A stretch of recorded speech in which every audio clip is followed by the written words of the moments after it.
Hola, hoy vamos a trabajar los manuales diagnósticos y descriptivos. Vamos a hacer una introducción a los manuales de codificación de los trastornos mentales y de las enfermedades mentales.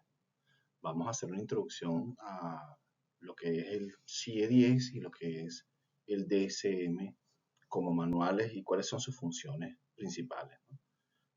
La verdad que son dos herramientas fundamentales en el diagnóstico, toda vez que pueden ayudarnos a canalizar la exploración del paciente y lograr, de hecho, con eso, con alto grado de éxito, encontrar cuál es el diagnóstico y a su vez encontrar, por supuesto, cuál va a ser el tratamiento y la protección de esa patología en el momento en que la encontramos. Así que, bueno, vamos a comenzar. En principio, estos manuales son un compendio de acuerdos y coincidencias, es decir, es lo que la comunidad científica va a plantear sobre lo que son en este momento histórico las diferentes condiciones y las diferentes patologías mentales que existen. Eso significa que hace años no eran las mismas, es decir, no había tanto nivel de detalle, se han ido incorporando y se han ido retirando algunas otras, y hay, por supuesto, una evolución en el proceso de compilación de esta información. La comunidad científica ha ido mejorando cada vez más a través de la incorporación de grupos de trabajo, de notas de investigación y de diferentes recursos tecnológicos, lo que es el proceso de clasificación de estas enfermedades. Ya vamos a ver históricamente cómo ha sido este proceso, pero fundamentalmente lo que nos va a ayudar es a entender que nos facilita la intervención, nos ayuda en el tratamiento y nos permite un buen pronóstico con los pacientes. Los manuales se fundamentan en principios de epidemiología, que significa que vamos a hablar de estadísticas de salud mental. Son aquellas manifestaciones que se presentan en los centros hospitalarios, en los lugares de consulta. Vamos a ir viendo cómo a medida que van apareciendo más y más pacientes, se van haciendo mejores clasificaciones y se van manejando mejores las técnicas de intervención que posteriormente se van a realizar. Va a ser importante entender que esto tiene que ver con la epidemiología de la situación, es decir, la epidemiología de cada una de estas patologías. Eso significa que el nivel descriptivo es fundamental en estos manuales para poder entender lo que estamos viendo en el proceso de observación y el proceso de anamnesis que le damos al paciente. Otro elemento fundamental es esto que nos va a facilitar el análisis de lo que va ocurriendo, cómo nos vamos neurotizando más como sociedades, cómo nos vamos psicotizando más como sociedades, efectos que van apareciendo. Justo acabamos de atravesar hace unos años una pandemia, entonces a partir de eso también aparecen otras patologías. En fin, son estudios analíticos que permiten ver los diferentes elementos y las diferentes características de las enfermedades mentales como son y cómo se nos van manifestando. En resumen, su interpretación tiene que ser siempre del tipo descriptivo, explicativo, diagnóstico y prospectivo. Eso es lo que vamos a hacer con estos manuales, facilitar la descripción, la explicación, el diagnóstico y la prospección, que son en sí mismos los diferentes componentes de cada una de las descripciones que vamos a tener en los propios manuales. Es decir, nosotros vamos a encontrar por cada una de las patologías estos elementos: descripción general, explicación como tal, diagnóstico, criterios diagnósticos y elementos prospectivos para saber cómo vamos a avanzar y cómo va a cursar la enfermedad. Llevar este registro, promover el análisis, hacer las interpretaciones adecuadas, también nos va a facilitar la comparación con otras entidades, es decir, con lo que son trastornos de personalidad o patologías similares. Vamos a encontrar algunos elementos de difícil diferenciación y los manuales nos ayudan a hacer eso, a saber cuándo hay una cosa o cuándo está la otra. Va a ser de suma importancia entender que en la aplicación de estos manuales y de estos criterios podemos tener dos tipos de error. El error tipo 1 cuando rechazamos la hipótesis nula, es decir, no hay nada y lo dejamos pasar. O el error tipo 2 cuando asumimos algo y lo tomamos como cierto. Lo cierto es que vamos a tratar de evitar esto. Nosotros preferimos cometer el error tipo 2, es decir, asumir ciertas cosas y no empeorar la condición del paciente, que asumir que no existe y facilitar que eso termine en una situación mucho más complicada. De lo antes expuesto les comento. Fíjense que hay bien una definición muy interesante, la diferencia entre lo que es la demencia y la psicosis. La psicosis es una entidad que tiene características particulares y que no tiene un origen, aparentemente, sobre todo, un origen físico. Es decir, yo puedo tener una demencia senil, yo puedo tener una demencia asociada a un accidente cerebrovascular o un episodio específico, un trauma o algo. Así que vamos a tener que diferenciarnos porque la verdad es que el tratamiento puede ser distinto. Incluso la respuesta ante la medicación o a la psicoterapia va a ser muy distinta. Y con esto va a ser importante, además de diferenciar lo que ya vimos, esto de, bueno, que el propósito es proporcionar descriptores claros, es decir, que las diferencias se dé, que podamos verlas y que podamos pintar el panorama del color que se requiere y no hacer algo peor como dejarlo pasar o equivocarnos en el diagnóstico, porque recuerden que los diagnósticos son unas etiquetas que marcan y pueden hacer una suerte de muerte social del paciente. No solamente esto está allí como un elemento social, sino que también el propio paciente puede asumir una condición que no tiene. Así que, bueno, la idea es hacer que realmente se hagan unas adecuadas categorías diagnósticas y que no empeoremos la situación ni del familiar ni del paciente que tenemos. Aquí vamos a encontrar entonces los manuales. Fíjense que vamos a tener unos que derivan de la Asociación Norteamericana o Americana de Psicología y Psiquiatría y vamos a tener unos que dependen de la OMS, del capítulo de salud mental de la OMS. Ambos coexisten y ambos coinciden. ¿Cuáles utilizamos más en América Latina? Los de la APA, utilizamos más el DSM, pero es evidente que en la nomenclatura deben estar ambos numeraciones.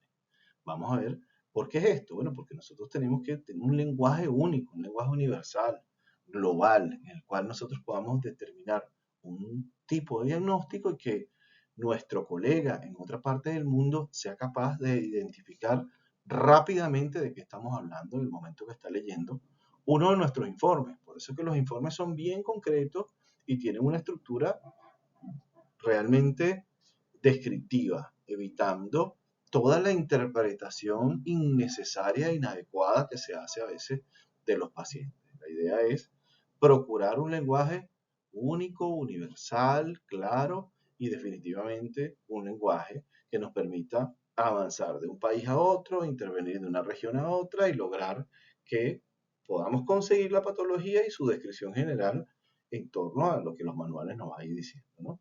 La idea es tener un elemento estandarizado y mejorar la intervención en colectivo como sociedad de esto que tenemos. Así que vamos a tener el CIE y vamos a tener el DSM. Vamos a ver un poco la evolución histórica de estas dos herramientas y qué tenemos para hoy, para estos años en los que estamos. Estamos en 2024, entonces veamos qué pasa en estos tiempos con estos manuales.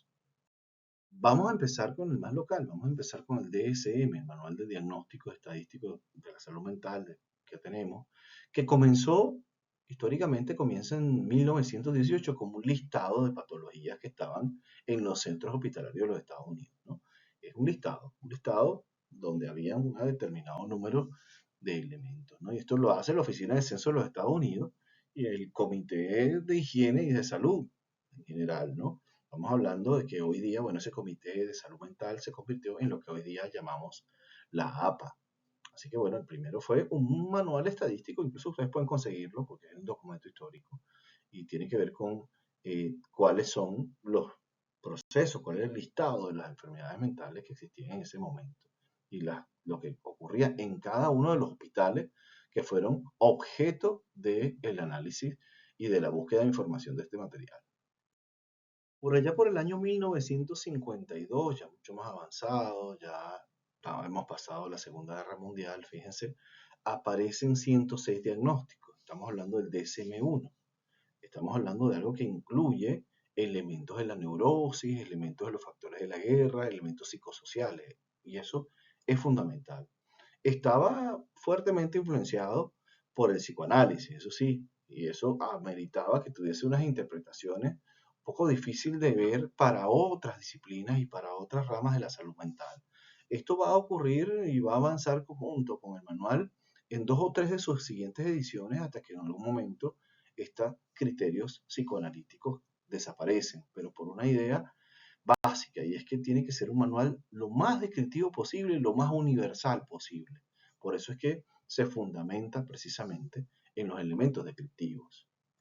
Ya para el año de 1968, fíjense, un montón de años después, estamos hablando de casi una década, poquito más de una década, más de una década, vamos a encontrar el DSM-2 con 182 diagnósticos. Aquí sí ya hablamos de desórdenes mentales, estamos hablando de elementos que están planteados directamente. Ahí sigue existiendo un enfoque psicoanalítico, pero ya aparecen por parte de la Organización Mundial de la Salud, que ya existía, unos criterios y unas contradicciones con ella. Ya había unos cuestionamientos a propósito de esa forma tan particular psicoanalítica de mirar las enfermedades mentales. Sobre todo que además en los Estados Unidos ya se estaban abriendo otras áreas y otras formas de intervenir sobre esto. Y es así que para el año 1980 pasan varias cosas. Uno de ellos es que se eliminan criterios y enfermedades mentales que antes eran bien cuestionadas, pero que aparecen, acá desaparecen, que es, por ejemplo, el asumir que una persona gay es un enfermo mental, ¿no? Va a haber más un informe empírico y descriptivo, vamos a tener ahora por fin un informe clínico, vamos a tener un enfoque directo sobre la clínica y sobre lo que está ahí, y se incluye la evaluación multiaxial que hasta hoy se sigue utilizando, y es una evaluación en la cual van a aparecer 5 ejes, un primer eje que es el eje de la entidad, es decir, el eje del diagnóstico clínico específico de la salud mental. Después vamos a hablar de un eje 2, que es el que tiene que ver con retardos mentales y problemas intelectuales y trastornos de la personalidad. Va a aparecer después, con eso, van a tener el eje 3, que es el eje de las enfermedades médicas, porque bueno, no solo tenemos enfermedades mentales, también tenemos enfermedades médicas que acompañan a las enfermedades mentales. Nosotros somos personas con determinadas condiciones, no somos condiciones con personas, ¿no? Eso significa que hay un entramado de elementos y el diagnóstico multiaxial en sí mismo es una aproximación incluso sistémica, porque también va a venir en la siguiente parte, la cuarta parte, una revisión psicosocial, es decir, de los elementos que están ocurriendo en torno a este diagnóstico, en torno a la patología del paciente. Y por último, se va a agregar una escala muy interesante, que es la escala de actividad global, que va a decir cómo están los vínculos sociales, si la persona es capaz de desempeñarse por sí misma o requiere más bien un aislamiento, ¿no? Aquí va a haber cosas como una escala que va de 0 a 99 y que en sus diferentes niveles va a ir determinando el grado de interacción social.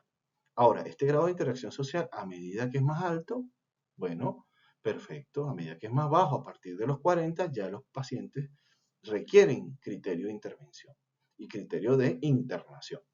Así que bueno, ahí se van dando criterios muy específicos. El DSM-3 es un gran avance hacia la clínica como la conocemos, ¿no?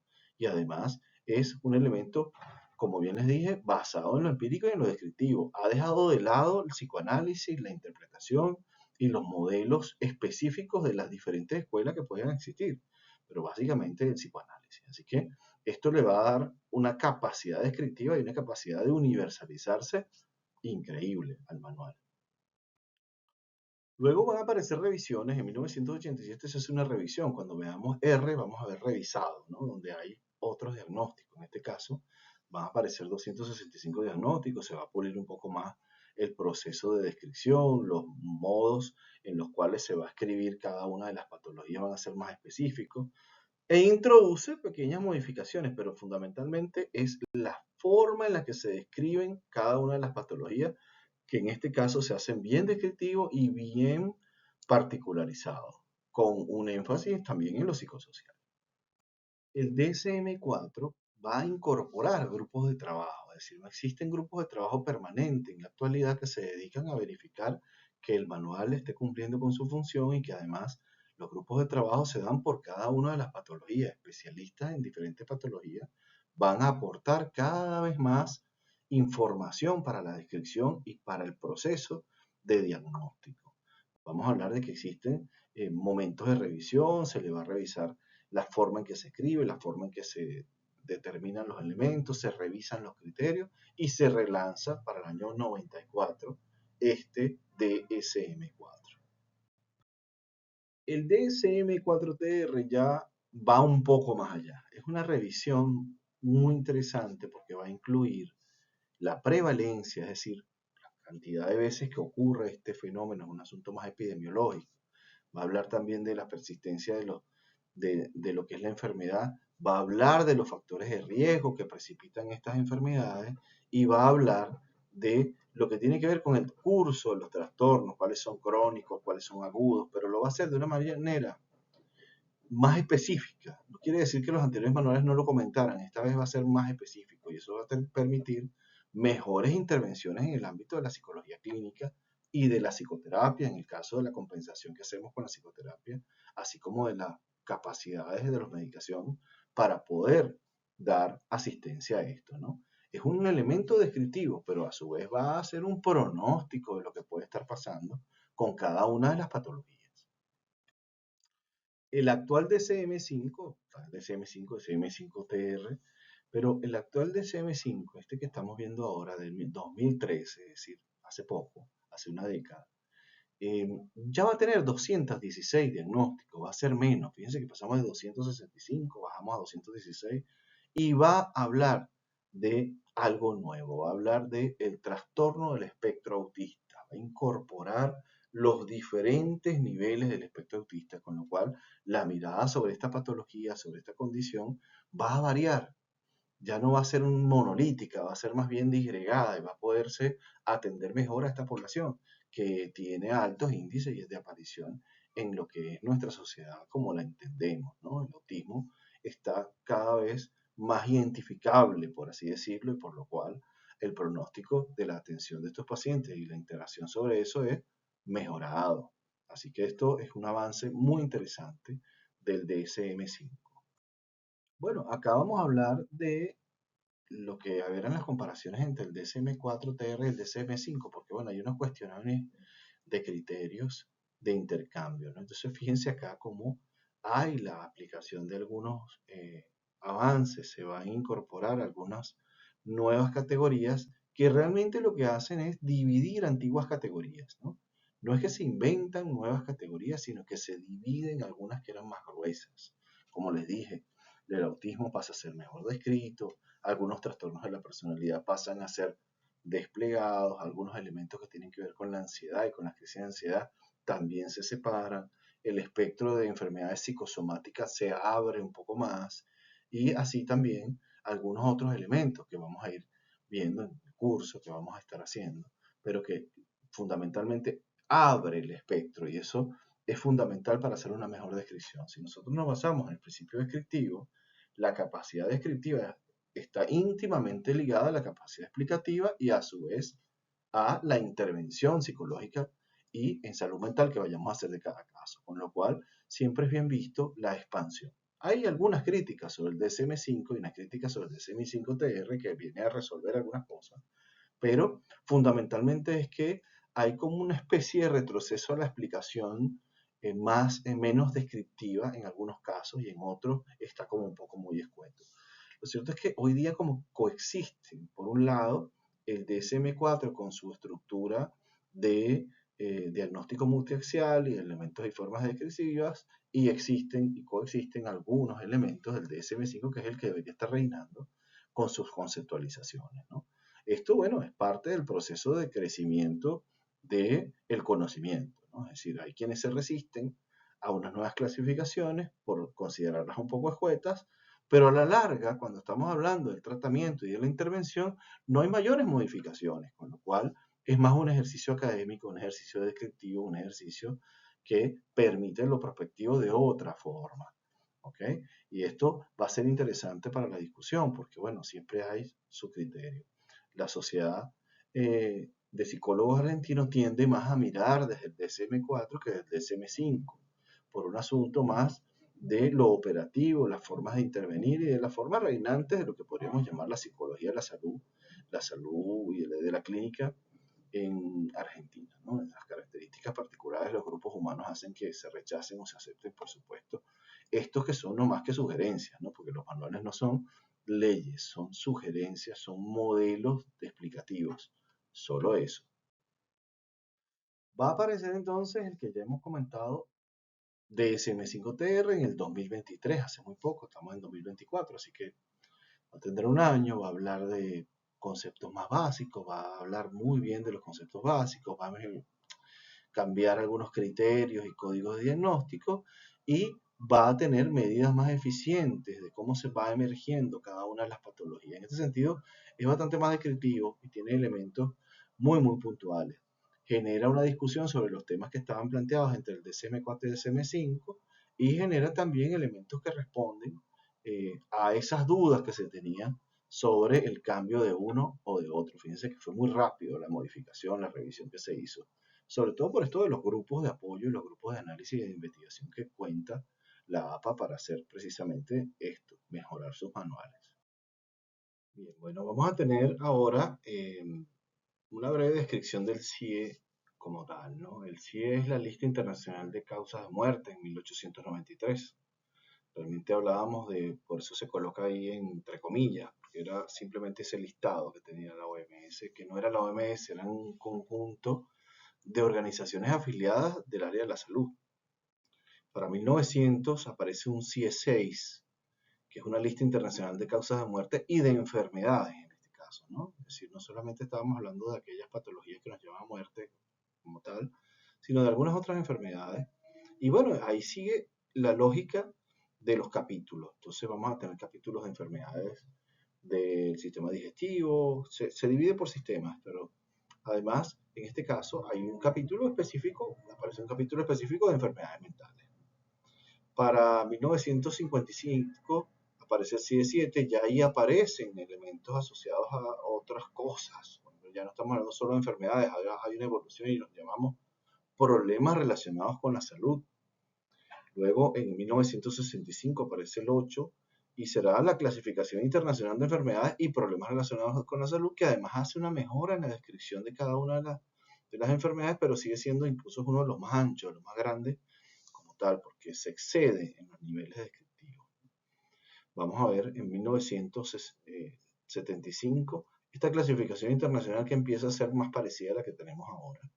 Y en 1990 hay una clasificación que incluye un buen capítulo de la salud mental, ¿no? Y corresponde, se hace corresponder de una u otra forma las enfermedades mentales de un lado y del otro. Así que en este momento ya el DSM y el CIE comparten una cierta nomenclatura. Por eso es que uno puede encontrar el número asociado al DSM, que puede ser un número de 3 dígitos más un punto con 2, que podríamos llamar decimales, y en el caso del CIE vamos a encontrar un número que es en este caso la F, que ya veremos cómo funciona eso. Pero a grandes rasgos comienza siendo una lista de causas de muertes, pasa después a ser una causa de muertes, enfermedades y otros elementos relacionados, y hoy día, bueno, un gran compendio que tiene todas las enfermedades del mundo, que es algo realmente fantástico que podamos tener. Para el año 2022 se esperaba o se tiene ya una clasificación de 55.000 códigos de enfermedades que incluyen enfermedades mentales. Recuerden que es un subcapítulo. Eh, Se plantea desde el 2019 esta clasificación, pero bueno, recuerden que atravesamos una pandemia, así que hay unas diferencias que se están aplicando y unas actualizaciones que se están dando. De hecho, ahí yo les dejo la fuente de la página para poder consultarlo, pero realmente todavía no hay acceso a ella porque existen diferentes criterios asociados seguramente a este proceso que vivimos, ¿no? Así que esperaremos para el año que viene o a finales de este año una actualización de este CIE con el CIE 11. Y como les dije, es un capítulo, realmente si lo ven, es el capítulo 5 que corresponde a las F00 y F99 hasta F99 y es llamado el capítulo de trastornos mentales y del comportamiento. Esto es lo que sería el capítulo que obedece y que coexiste con el DSM, ¿no? Es un capítulo específico de toda la nomenclatura de enfermedades mentales. Recuerda que les dije que habían 55.000 aproximadamente. Bueno, hay un breve espacio, una breve cantidad que corresponde a lo que son las enfermedades mentales. Esto está en el capítulo 5 para el CIE 10. Acá podemos ver los diferentes capítulos que tiene el CIE como tal y ven que es un apartado específico dentro de ese esa larga lista que tiene el CIE.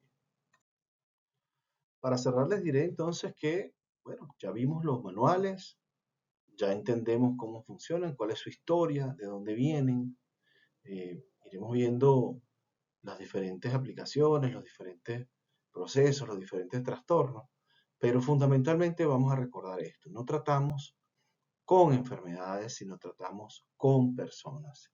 Y la herramienta, la principal herramienta de un psicólogo, un psiquiatra, un psicopedagogo, es la observación guiada por la documentación, la razón y el criterio científico. Así que, bueno, vamos a ser prudentes en nuestros diagnósticos, vamos a tratar de mejorar la salud de nuestros pacientes y procuremos evitar que la etiqueta vaya por delante. La idea es que nuestros pacientes siempre entiendan, asumamos también y damos a conocer y divulgamos que no son patologías, son personas. Nuestros pacientes son personas que transitan una condición particular que puede hacer remisión y que puede además tratarse. Así que bueno, en honor a los derechos de nuestros pacientes, seamos objetivos, busquemos la mayor forma de describir y de comparar el criterio que estamos utilizando. Hasta aquí